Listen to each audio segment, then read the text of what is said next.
देखें दोस्तों इसके इस वीडियो के अंदर हम देखेंगे माहेश्वरी सूत्र कैसे हम याद करें। दूसरा टॉपिक रहेगा प्रत्याहार निर्माण। 44 प्रत्याहार होते हैं, अगर एक एक को याद करना बैठोगे तो कंफ्यूज हो जाओगे। तो प्रत्याहारों का निर्माण आप ट्रिक के साथ कैसे कर सकते हो। तीसरा रहेगा कि प्रत्याहारों से संबंधित क्वेश्चन है वो किस प्रकार के एग्जाम के अंदर पूछे जाते हैं। तो प्रत्याहारों से संबंधित प्रश्न। तो दोस्तों आप सभी अंत तक मेरे साथ इस वीडियो को जरूर देखना। आप सभी का मैं स्वागत करता हूं YouTube चैनल कुछ अमन ऑनलाइन क्लासेज पर। दोस्तों अगर आपको ये वीडियो अंत तक देखना, अंत में अगर पसंद आए तो लाइक और अपने मित्रों के पास शेयर जरूर कर देना। और दोस्तों इसी प्रकार के आप ट्रिक के साथ संस्कृत व्याकरण पढ़ना चाहते हैं तो चैनल को जरूर सब्सक्राइब कर लें और साथ में बेल आइकन जरूर दबा लें। दोस्तों चलते हैं हम हमारे आज के इस टॉपिक की ओर। तो दोस्तों सबसे पहले हम देखते हैं माहेश्वर सूत्र। बहुत इंपॉर्टेंट रहेंगे दोस्तों। अगर ये 14 माहेश्वर सूत्र आपने याद कर लिए तो आगे का चैप्टर मतलब प्रत्याहार और माहेश्वर सूत्रों के जो क्वेश्चन है वो आप आसानी से कंप्लीट करोगे। तो दोस्तों जो माहेश्वर सूत्र है इनकी उत्पत्ति हुई थी वो आप सभी को पता है भगवान शिव यानी जिनको महेश भी कहा जाता है उनके डमरू से। और दोस्तों इनको किसने लिखा था? पाणिनि ने लिखा था। दोस्तों भगवान शिव को महेश कहा जाता है, इसी कारण इनको क्या कहा जाता है? माहेश्वरी सूत्र कहा जाता है। दोस्तों ये 14 सूत्र है जो आपको याद करने पड़ेंगे। पहला है ए ई ऊ ण, दूसरा है री लरी कै, तीसरा है ए ओ हड़े, चौथा है ए ऐ ओ ए च, और पांचवा है ये व रे टे, छठवां है लैण, सातवां है ये मैं न न मैं, आठवां है ज ब ये, नौवां है ग ड द श, दसवां है ज ब ग ड दस, 11वां है ख प च ट त व, और 12वां है क प ये, 13वां है स र, और 14वां है हल। अब दोस्तों पहले यहाँ से मैं आपको बता देता हूँ, इनको तो कोई ट्रिक आपको मैं बता नहीं पाऊंगा दोस्तों जिससे आप इनको याद रख सको। इनको तो आपको क्या करने पड़ेंगे? याद करने पड़ेंगे। लेकिन यहाँ से क्वेश्चन किस किस प्रकार से पूछे जा सकते हैं माहेश्वरी सूत्र से। पहला क्वेश्चन पूछा जा सकता है प्रथम माहेश्वर सूत्र कौन सा है। दूसरा क्वेश्चन बनता है अंतिम माहेश्वर सूत्र कौन सा है। लेकिन दोस्तों एक जानकारी के लिए बता दूं, इनके अंदर जो आपको ये हलंत वर्ण दिखाई दे रहे हैं इनको क्या नहीं किया जाता है? शामिल नहीं किया जाता है। जो भी हलंत वर्ण है इनको हम क्या नहीं करेंगे? शामिल नहीं करेंगे दोस्तों। अब बात कर लेते हैं आगे की। आगे हैं दोस्तों 1 नंबर, 2 नंबर, 3 नंबर और 4 नंबर। ये चारों के चारों है वो स्वरू से संबंधित है, और 5 से लेकर 14 तक है वो किससे संबंधित है? व्यंजनों से संबंधित है दोस्तों। अब दोस्तों आगे बात कर लेते हैं कि इनसे हम कैसे पता करें कि इनके अंदर कौन कौन से वर्ण है। तो दोस्तों हमारे सामने है यहाँ पर क प ये। इसके अंदर दोस्तों आपको पूछा जाए कि इसके अंदर कौन से वर्ण है, या आपसे पूछ ले ए ई ऊ हण, तो इसके अंदर कौन कौन से वर्ण है। तो दोस्तों अगर हम देखें यहाँ पर ए ई ऊ हण, तो हण तो इसके अंदर सम्मिलित किया नहीं जाएगा। बाकी 3 वर्ण इसके अंदर सम्मिलित है ए ई ऊ। इसी प्रकार री लरी कै को तो शामिल किया नहीं जाएगा, और री और लरी ये इसके अंदर क्या है? वर्ण या स्वर शामिल है दोस्तों। तो दोस्तों यह है माहेश्वरी सूत्र। दोस्तों हमारे वीडियो का जो मकसद था वो था कि जो प्रत्याहार है उनको कैसे याद करें, उसी को लेकर पहले माहेश्वरी सूत्र आपको याद होंगे तभी हम प्रत्याहारों का निर्माण कर सकते हैं। तो दोस्तों अब एक बार सभी साथी वीडियो को लाइक और शेयर कर दो, मजा आने वाला है दोस्तों। प्रत्याहार निर्माण बहुत आसानी से समझाऊंगा आपको। चलते हैं दोस्तों प्रत्याहारों की ओर। दोस्तों प्रत्याहार, तो दोस्तों पाणिनीय व्याकरण के अनुसार जो प्रत्याहार है उनकी संख्या कितनी है दोस्तों? 44 यानी 44 होती है दोस्तों।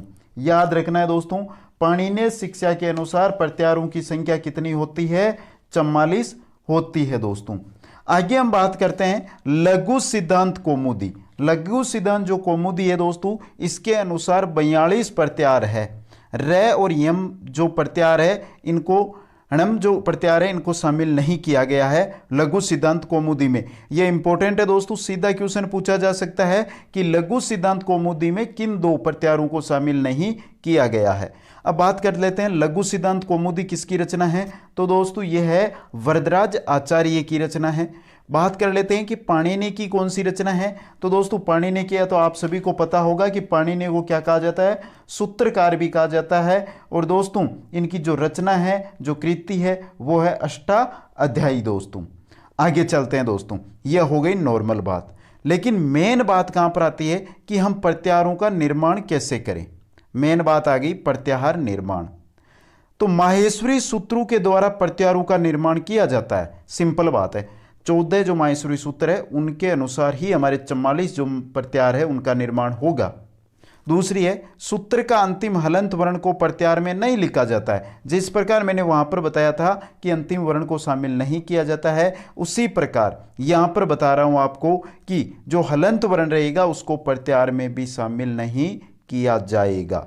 आगे चलते हैं दोस्तों, आगे हैं पहला प्रत्याहार हमारा है, ये याद रखने दोस्तों, ये सीधे क्वेश्चन पूछे जा सकते हैं, वो आपके सामने मैंने लिख के आया हूं।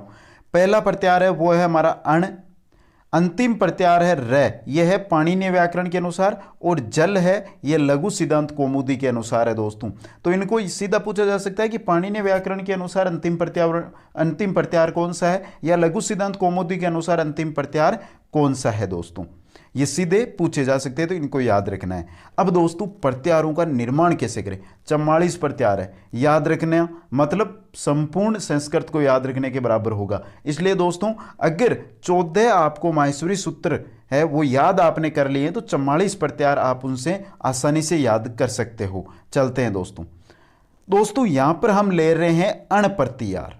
जो अण प्रत्याहार है इसको हम कैसे बनाएं, कैसे बनाया गया है दोस्तों। तो दोस्तों हम चलते हैं माहेश्वरी सूत्रों के अनुसार। माहेश्वरी सूत्र के अंतर पहला ही जो माहेश्वरी सूत्र है वो है ए ई उ हण। यहां पर क्या लिया गया है, ए लिया गया है। ए आ गया आपका प्रारंभिक और हण है आपका वो कौन सा आ गया दोस्तों, अंतिम। मतलब दोस्तों जो प्रत्याहार होते हैं उनके अंदर दो आपको जो शब्द दिए होते हैं उनमें दो वर्ण दिए होते हैं, उनमें पहला वर्ण और जो दूसरा वर्ण है, जो पहला वर्ण होगा वो माहेश्वरी सूत्र में जहां पर भी आपको दिखाई दे वहां से शुरू हो जाओ, और अंतिम वर्ण जो दूसरा वर्ण है आपका जो जहां पर आपको माहेश्वरी सूत्रों में दिखाई दे वहां तक चलते जाओ। इसका मतलब अण, अण का मतलब ए ई उ हण, यह आपका कौन सा है, माहेश्वरी सूत्र है। इसके अनुसार हम जो हण है इसको तो शामिल करेंगे नहीं, तो बाकी कौन से बचे, ए ई और उ, यह हो गया हमारा अण प्रत्याहार। अण प्रत्याहार में ए ई उ को शामिल किया जाता है। दोस्तों आपको भी समझ में नहीं आया तो आगे देखते हैं दोस्तों। नेक्स्ट मैंने लिया है उक प्रत्याहार। दोस्तों उक प्रत्याहार है, उक के अंदर यहां आप क्या से शुरू करोगे, उ से शुरू करोगे और कै तक चलोगे, कै तक चलोगे। तो दोस्तों बात करते हैं हम उक प्रत्याहार की। उक प्रत्याहार ए उससे शुरू कर रहे हैं तो उ किस में आता है, ए ई उ हण, जो हमारा माहेश्वरी सूत्र है इसके अंतर्गत आपको यहां पर दिखाई दे रहा है। कै कहां पर आता है, कै दूसरा हमारा जो माहेश्वरी सूत्र है री लरी कै, इसके अंतर्गत आता है। यह पहला माहेश्वरी सूत्र है, यह दूसरा माहेश्वरी सूत्र है दोस्तों। तो दोस्तों यहां पर क्या आपको यहां पर दिखाई देता है। अब आपको यहां से शुरू करना है। पहला क्या आ गया आपका, उ आ गया। हण को क्या नहीं करेंगे हम, हलंत है तो शामिल नहीं करेंगे। दूसरा हमारे क्या आ गया, री आ गया। तीसरा हमारा क्या आ गया, लरी आ गया। तो उक जो प्रत्याहार है उसके अंदर 3 वर्ण शामिल है, उ री लरी दोस्तों। अब आगे दोस्तों मैं आपको एक एग्जाम्पल और समझा देता हूं मेरी तरफ से लिख के दोस्तों। नेक्स्ट एग्जाम्पल लेते हैं दोस्तों, वो मैं ले लेता हूं दोस्तों आपके, कौन सा ले लेता हूं, इच प्रत्याहार। इच प्रत्याहार यह हम खुद निकालेंगे दोस्तों, इसको किस प्रकार निकाल सकते हैं। तो दोस्तों एक बार आप याद करो कि ई है वो कौन से प्रत्याहार के अंतर्गत आता है। ई किस माहेश्वरी सूत्र में आता है, ए ई उ हण, इसके अंतर्गत आता है दोस्तों। ई तो आ गया। अब बात करते हैं च की। तो च किसके अंतर्गत आता है, ये हमारा कौन सा है, पहला जो माहेश्वरी सूत्र है। और जो च आएगा हमारे चौथे माहेश्वरी सूत्र में आएगा दोस्तों। कौन से में आएगा, चौथे माहेश्वरी सूत्र में। और चौथा कौन सा है हमारा, आई औ च, ये आ गया आपका च दोस्तों। अब दोस्तों इससे आपको शुरू होना है और च तक चलना है, लेकिन बीच के जो 2 गायब है दोस्तों वो भी आपको लिखने पड़ेंगे। कैसे दोस्तों, तो मैं बताता हूं। ये पहला हो गया, ये चौथा हो गया। दूसरा कौन सा है दोस्तों, दूसरा है आपका री लरी कै।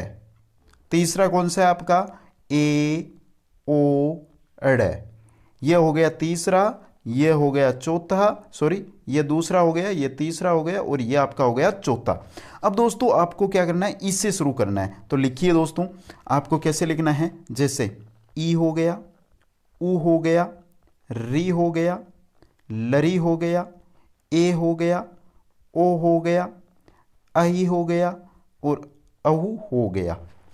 यहां पर कै को शामिल नहीं करेंगे, हड़े को शामिल नहीं करेंगे, चेक को शामिल नहीं करेंगे और हणय को भी शामिल नहीं करेंगे। तो इच प्रत्याहार के अंतर्गत ई उ री लरी ए ओ ए औ ये सभी है जो शामिल किए जाते हैं। तो दोस्तों ये थे हमारे प्रत्याहार है, जो 44 प्रत्याहार है वो उनको आप आसानी से निकाल सकते हो।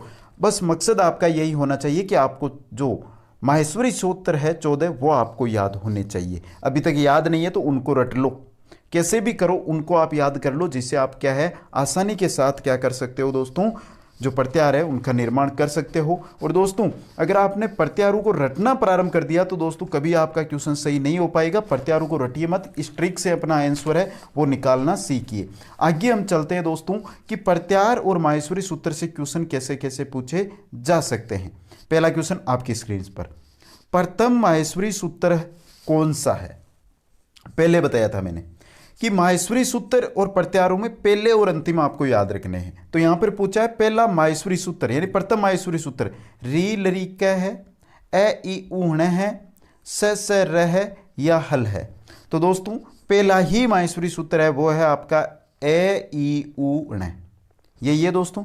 नेक्स्ट क्वेश्चन किस प्रकार पूछा जा सकता है, अण प्रत्याहारे वर्ण नास्ति। जो अण प्रत्याहार है उसके अंदर कौन सा वर्ण नहीं है, तो अण ए से शुरू कर हमें हण तक चलना है, तो ए ई ऊ हण, यही है दोस्तों। ए प्रथम आ गया और हण अंतिम आ गया, ए ई ऊ, तो ए भी है, ई भी है, ऊ भी है, लेकिन री नहीं है। तो आपका द ऑप्शन यहां पे क्या हो जाएगा, सही हो जाएगा। नेक्स्ट की ओर चलते हैं दोस्तों। ये क्वेश्चन है दोस्तों बहुत ज्यादा बार पूछा जाता है, व्यंजन वर्णा कस्मिन प्रत्याहारे वर्तते, हल प्रत्याहारे, अण प्रत्याहारे, अक प्रत्याहारे, अण प्रत्याहारे। तो दोस्तों जो ये व्यंजन वर्ण है ये किस प्रत्याहार के अंतर्गत आते हैं ये आपको पूछा गया है। तो आपको पता है कि माहेश्वरी सूत्र 4 होते हैं, 1 2 3 4 वो तो होते हैं स्वरू से, लेकिन जो 5वां माहेश्वरी सूत्र है वो हमारा कौन सा है ये व र ट, यह है हमारा 5वां। और अंतिम जो माहेश्वरी सूत्र है वो कौन सा है ल। तो दोस्तों ये तो हो गया हमारा 14 नंबर का माहेश्वरी सूत्र और ये हो गया हमारा 5वें नंबर का। यहां पर क्या है आपका है, यहां पर अंतिम क्या है ल है, तो क्या बन गया हल। ऑप्शन ए है जो आपका यहां पे सही हो जाएगा। तो दोस्तों ये थे हमारे माहेश्वरी सूत्र और प्रत्याहार। कैसे लगे क्वेश्चन, कैसे लगे, इसी प्रकार के क्वेश्चन एग्जाम में पूछे जाएंगे तो कमेंट करके बताओ। और दोस्तों इसी प्रकार आप संस्कृत व्याकरण पढ़ना चाहते हो तो इस चैनल को सब्सक्राइब कर लो, प्ले लिस्ट में जाओ और संस्कृत व्याकरण के इसी प्रकार ट्रिक के साथ वीडियो जरूर देखो। आप सभी को बहुत बहुत धन्यवाद। जय हिंद, जय भारत।